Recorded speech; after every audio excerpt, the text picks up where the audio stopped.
Hello, and welcome to The Smiling Human, where collectively we evolve through inquiry.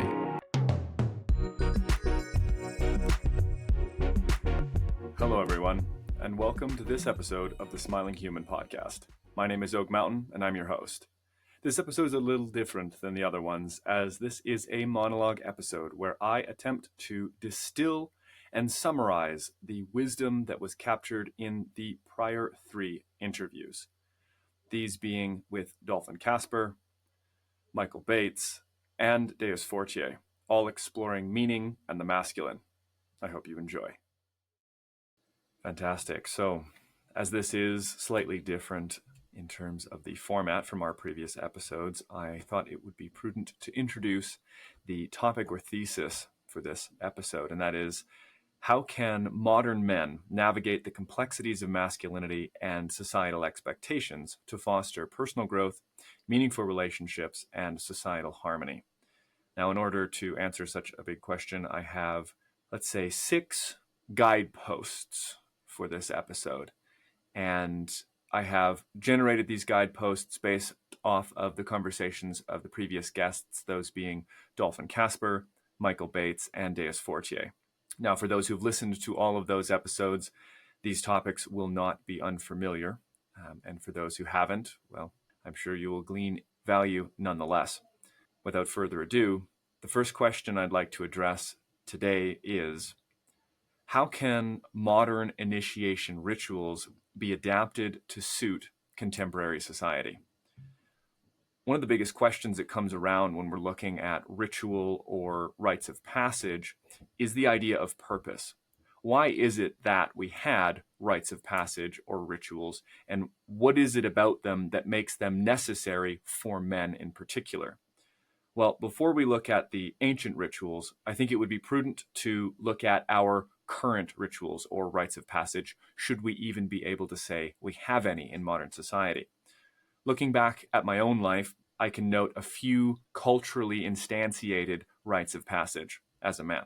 This being the acquisition of a driver's license or a learner's license, along with that, the purchasing of one's first car, the first sexual engagement or the loss of virginity, first job, moving out of home, the graduating of high school or a post-secondary institution, marriage. Although not all of these are exclusive to men, growing up in Canada in the 90s and the early 2000s, this was what I was looking for, what I had anticipated as my inherited rites of passage. And so if we look at these individually, we might be able to uncover why the ancient traditions are so valuable, at least why they might be valuable insofar as we can bring them into the present. So let's look then. The acquisition of a driver's license. What does this really represent? It's not that we need this article of government-issued ID.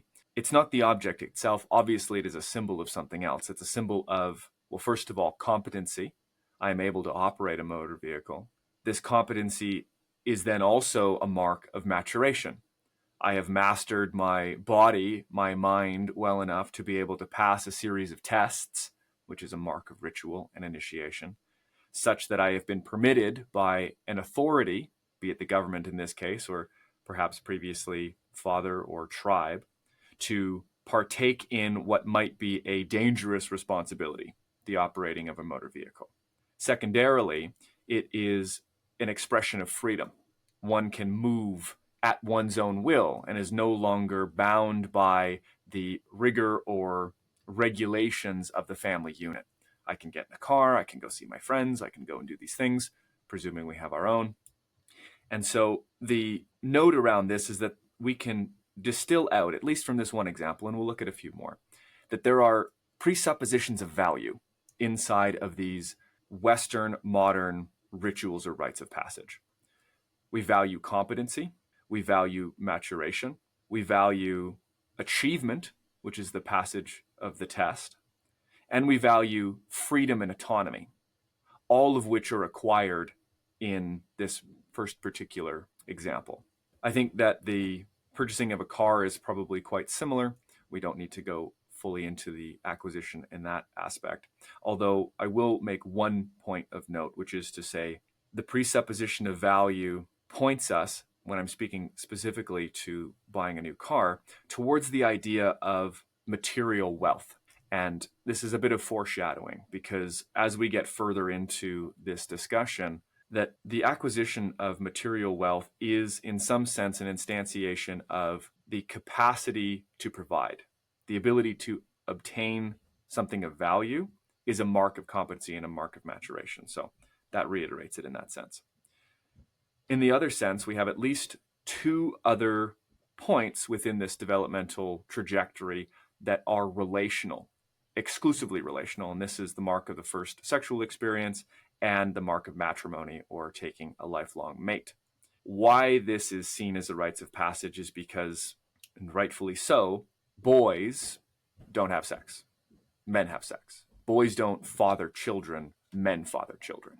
And there's, unfortunately, a gray area in our current society where we do have boys and girls engaging in all sorts of sexual activities that may be very well beyond what their psychology is capable of integrating in a meaningful and grounded way.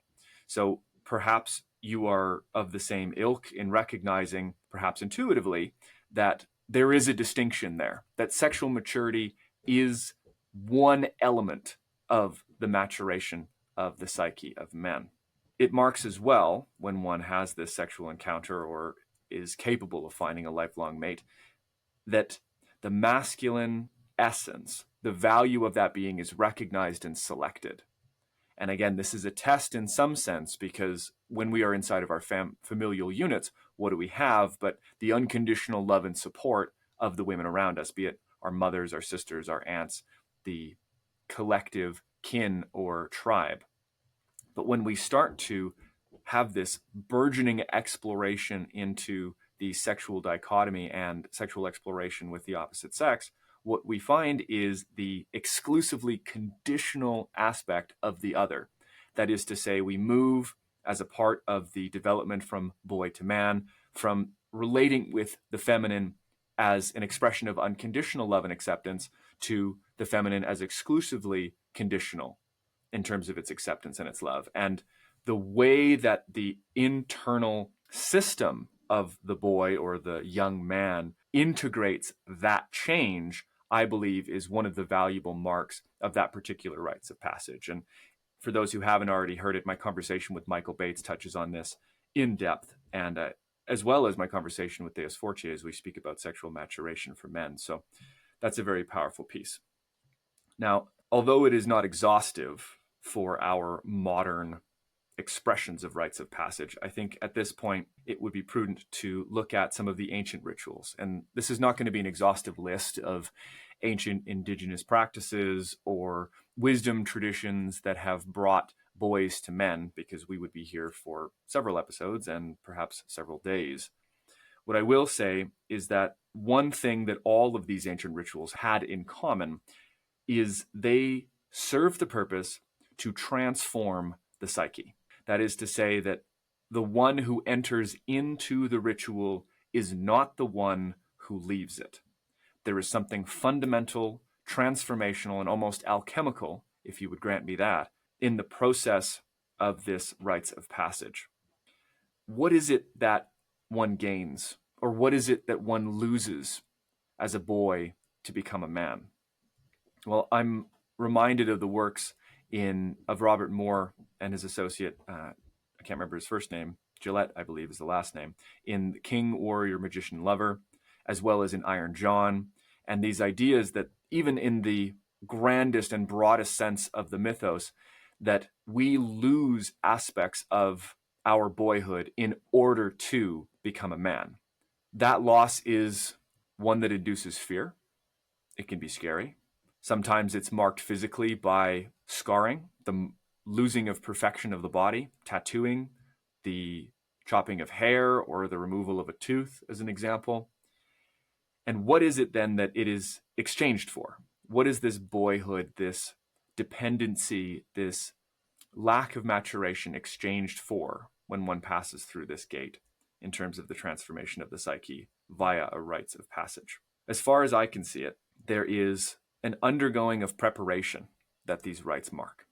That boys, as they are prepared for manhood, are being prepared for a role and a set of responsibilities that are necessary for the thriving of their community. That is to say that if it were not for these rites of passage, and only boys made it into adulthood having never been prepared for these roles, that the structure and functioning of the family unit, of the tribe, of their social dynamics as a whole would be compromised. That there is in fact something necessary about the death of the boy and the birth of the man that allows for a supported, strong, and sustainable social dynamic to flourish. This points us to the need, the necessity for such an initiation, and what we might notice as being a great chasm in our current cultural ethos. That is to say, there are many boys in men's bodies, we could say. There are many adult boys moving around on this planet, men who were never initiated, whose fathers were never initiated, whose grandfathers were never initiated into a meaningful place amongst peers and in their society, and thus lived lives untethered and unrooted from a meaningful trajectory towards fulfillment, as well as untethered from relationships that would be informative at a base psychological and soul level. So what then? What then are the key components of healthy masculinity in today's world? What is it that we might find moving through these rites of passage, moving through these initiation rituals? Well, this is a hot button issue, to be sure. The ideas of toxicity in both masculinity and femininity are all over social media and constantly finding themselves brought to the surface and highlighted as dangers or things to be scorned and shunned. Well, there's a potency that is evoked by these rituals, and I use the word potency very deliberately. If we look at the other side of potency, particularly when we speak about men, impotent. Need I say more? We know that there's a great deal of shame, perhaps, or a great deal of shrinking away, pun intended, when that moniker, impotent, is levied towards a man. And yet potency is not just force. It's not just domination. It's not just the capacity to overcome. Potency speaks more to the quality that underlies action than it does the action itself. And we might look at how, then, our masculine potency can be transmitted or expressed through action. And this is where I draw on the world of archetype. And for those unfamiliar, archetype is, or an archetype, archetypes, come from the work of Carl Jung. And this is not a verbatim list of Jung's work. This is something that I've concocted together through my own readings and my own practices. And these are archetypes that I've also had the privilege of bringing into transformational workshops, working with a man named Wesley Jobe out on Vancouver Island. We do transformational and somatic men's breathwork events exploring these. And if you're curious about that, you can find more information in the description below. So these archetypes, some that come to mind when we speak about men: the provider, the protector, a guide, a leader, maybe someone who is strong, striving, capable, virtuous, and responsible. Now, I recognize that not all of those are archetypal. However, they are characteristic, and it's important to look at how is it that this power and potency that comes through this initiation can be expressed, and these archetypes and characteristics can serve as a guide. The provider is a very traditional sense of the masculine. What is it that a man is meant to provide? Well, I'm not going to sit here and give you a dissertation on that. I would encourage you as the listener, as a curious thinker, as someone active in their own development, to really begin to question, and not in a way of undermining, but in the manner of uncovering. If you are a man, what are you meant to provide? What do you provide, and for whom? What is your means of provision?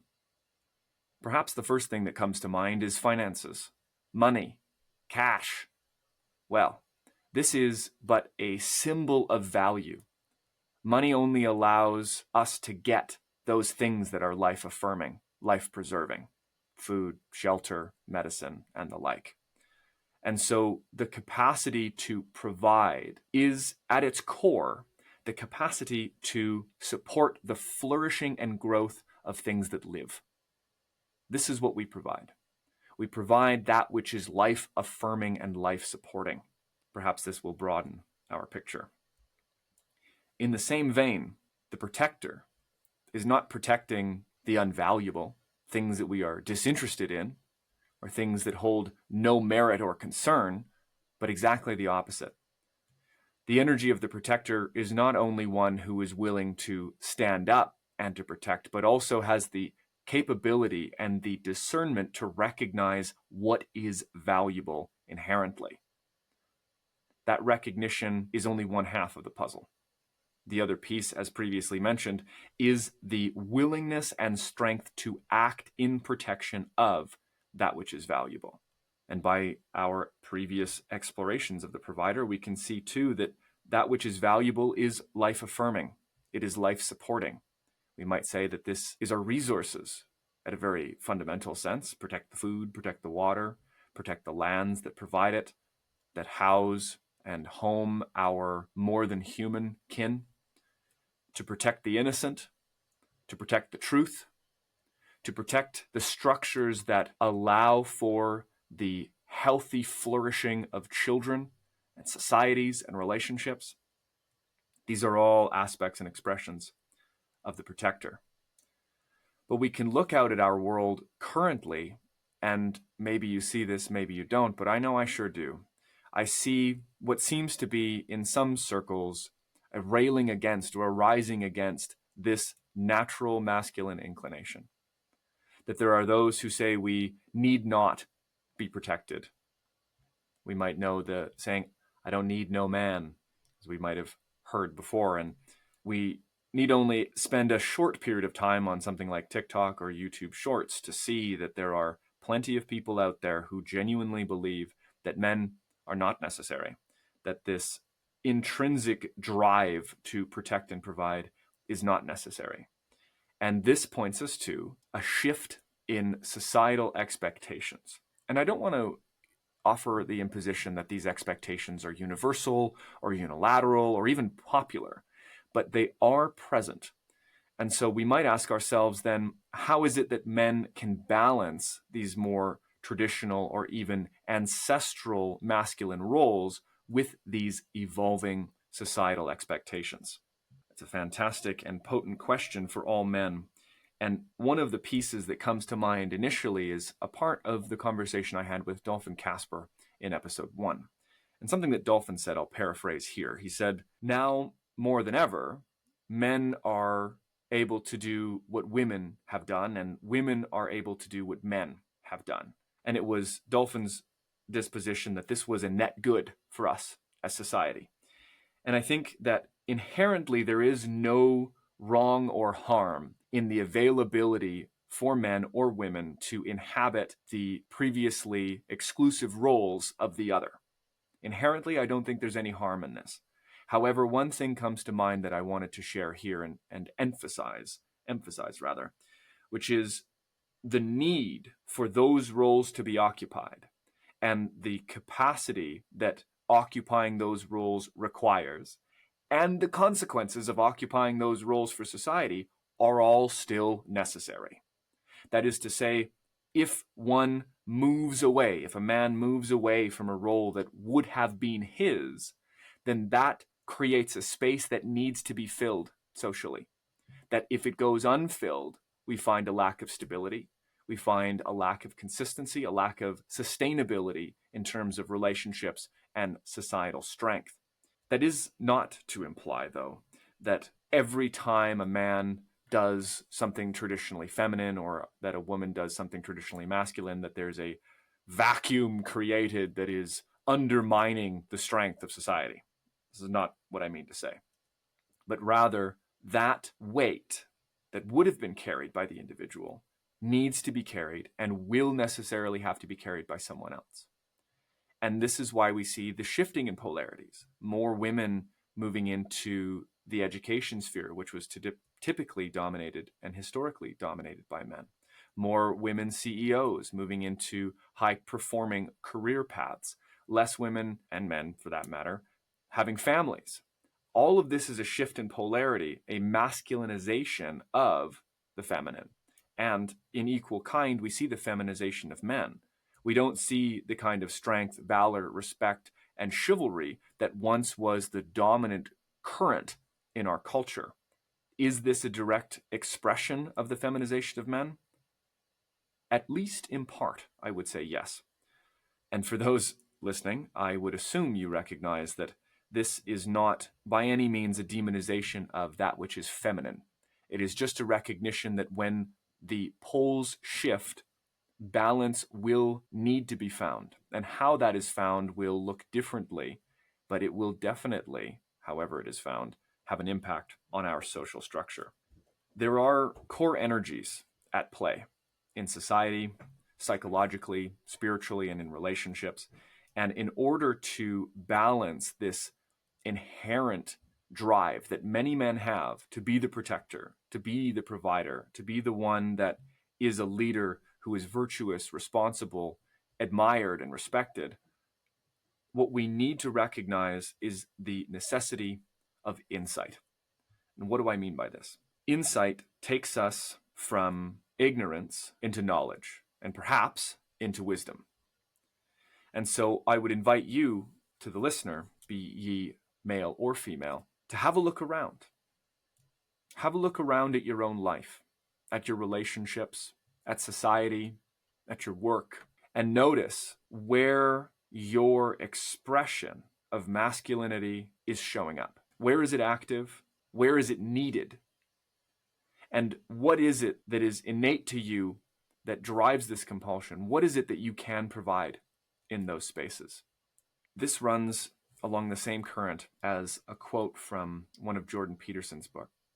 I believe it's the 12 Rules for Life, the first one, where he encourages those to look to where responsibility is being abdicated, because there is a potency in that space.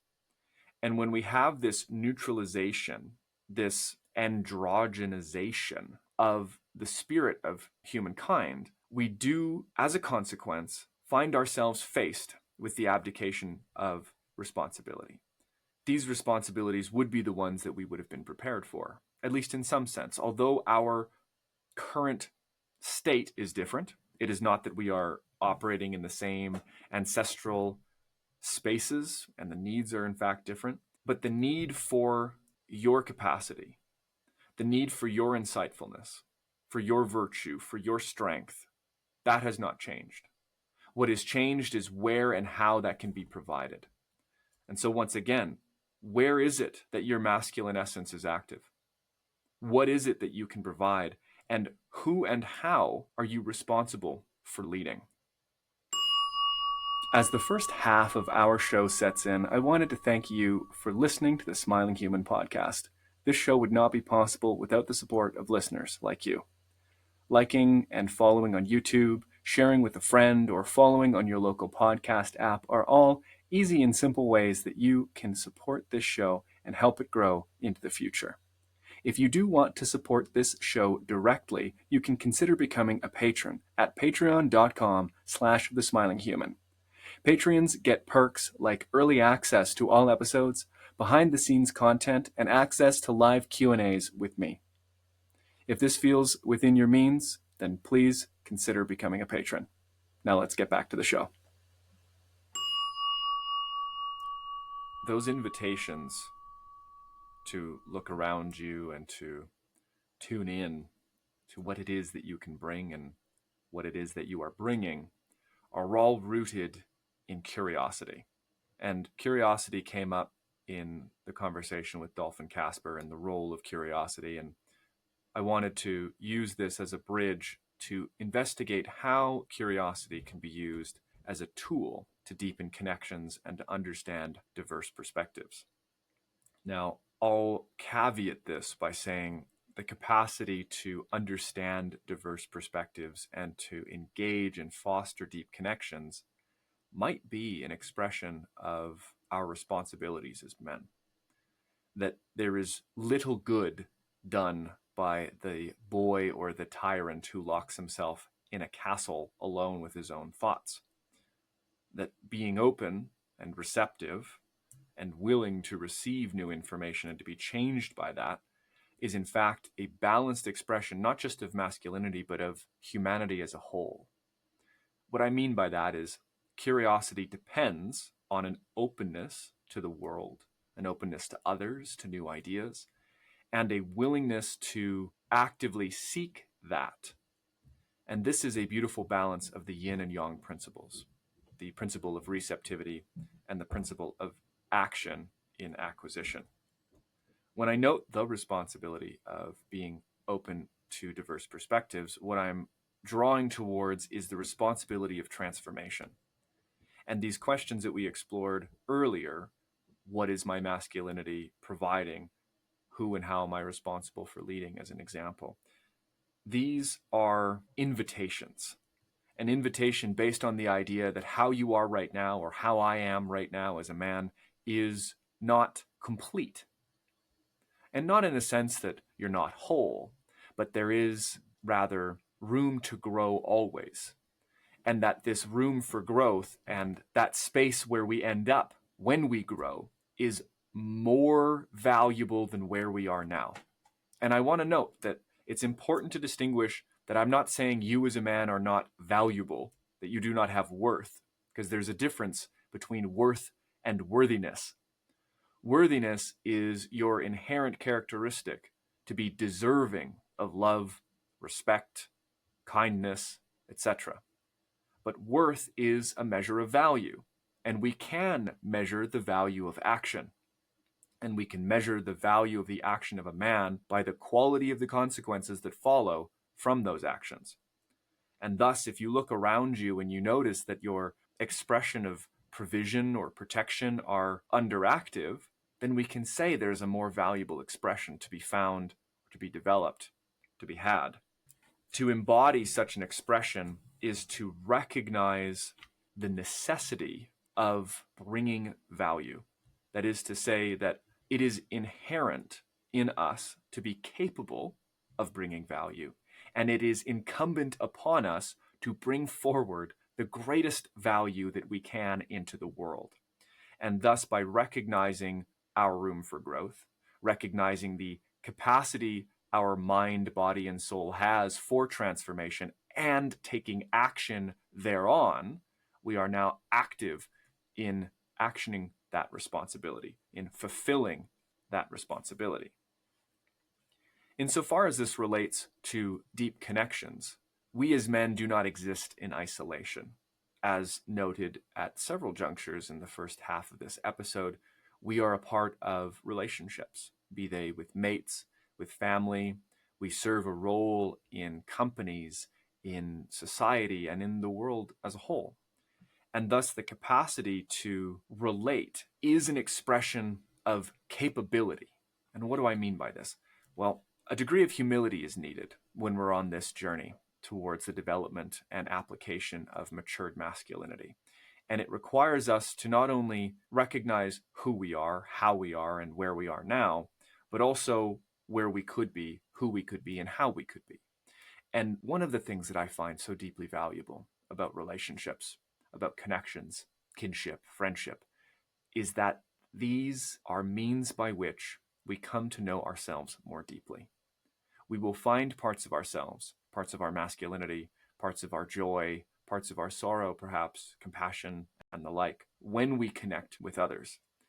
And curiosity opens us to these connections that can be so deeply transformative by saying, I don't really know what's going on, but I want to know, and I can know, so I'm going to do something about knowing. And thus, when we lean into the opportunity, we lean into the chance to learn about another, what we're doing is we are maintaining a degree of valuable spaciousness internally that is based on humility, that is based on curiosity, that allows for the information, deeply authentic in another, to come forward, almost like an invitation or an evocation, such that both parties can be transformed. What is it about the masculine uniquely that allows this to happen? Well, the masculine's gift is presence. Some might say that it is space holding. It is the one that brings forward the container. And if we look at this, then we can recognize that curiosity creates a safe container, particularly because curiosity is non-judgmental. Curiosity is, in fact, a recognition of ignorance and a willingness to be changed and to learn. And so when curiosity underlies the expression of masculine presence, there is a warmth and spaciousness that surrounds and envelops any and all that are welcomed into that. And that is deeply profound and fundamentally transformative. This allows for not only insights into other, but also insights into self, because the boundaries between self and other, when we are engaged in this curious and humble presence, start to fade away. And we can start to see parts of ourselves in the other. We can be informed. And this is why I emphasize the necessity and the potency of men's groups and men's work. There's a saying you might be familiar with: iron sharpens iron. That is to say that our capacity to transform, to alchemize these heavier, duller parts of our masculinity are fortified and catalyzed in the presence of other men. That there is something unique, potent, and unattainable outside of these masculine spaces that, when applied, sought, and cherished meaningfully, brings forward the kind of transformation made possible by those rites of passage mentioned earlier. It should be noted that the rites of passage for men are done by men. And I talked to Michael about this in episode 2. It's a fun saying that mothers make boys and fathers make men. And this is an important piece to recognize, that when we are to move into our fullest expression of masculinity, it requires the presence of others. Those who have gone before us, those who have explored and wayfared the terrain that they then invite us into. And this brings me to the second to last question that I'd like to explore in today's episode, which is, how can we draw inspiration from the highest expressions of masculinity in order to influence our personal development? Well, just like curiosity recognizes that there is an absence of information and a willingness to attain that information, we can take it one step further.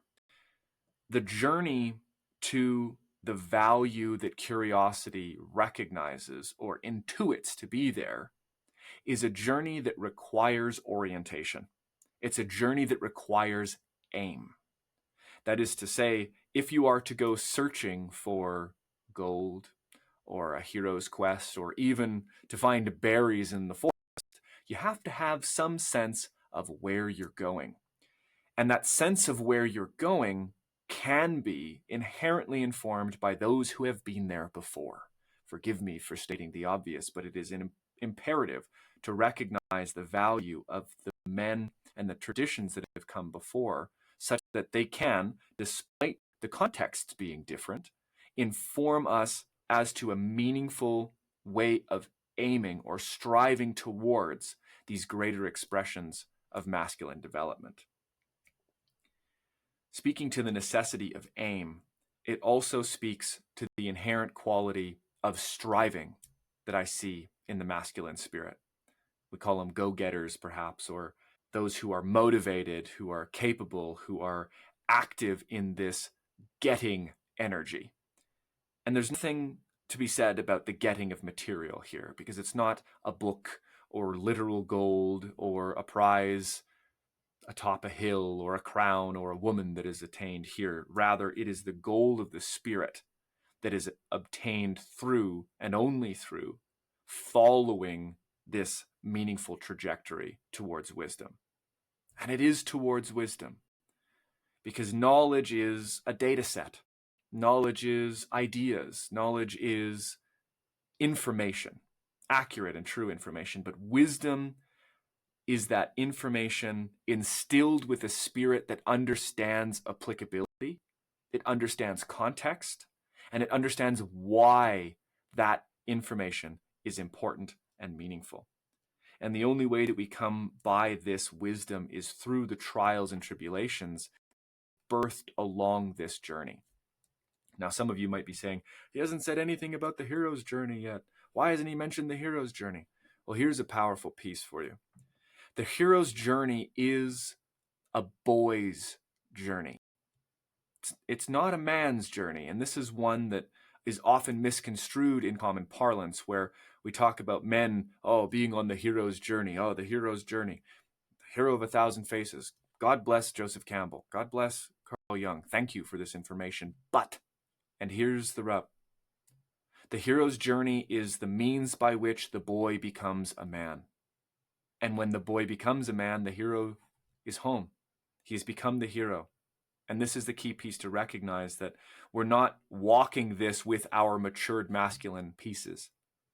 We walk the hero's journey with those parts of ourselves that have not yet been initiated. And we look to the heroes of old.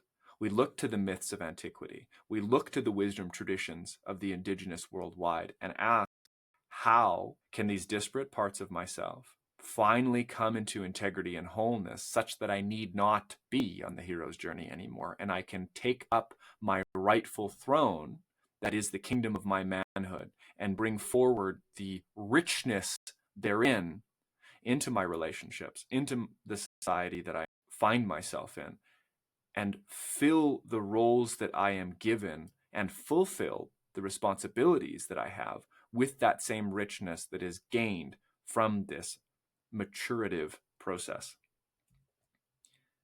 It's not an easy one, obviously, and it's not simple either, but there is the necessity for this, particularly because of this androgenization or this polarity shift that's undergone in society.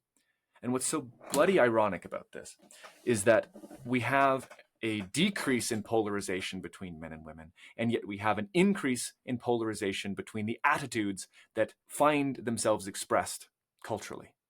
There's this divide people talk about, the divide of people, the gender wars, or the battle of the sexes, this type of idea that men and women are becoming further and further apart and are struggling more and more to understand one another.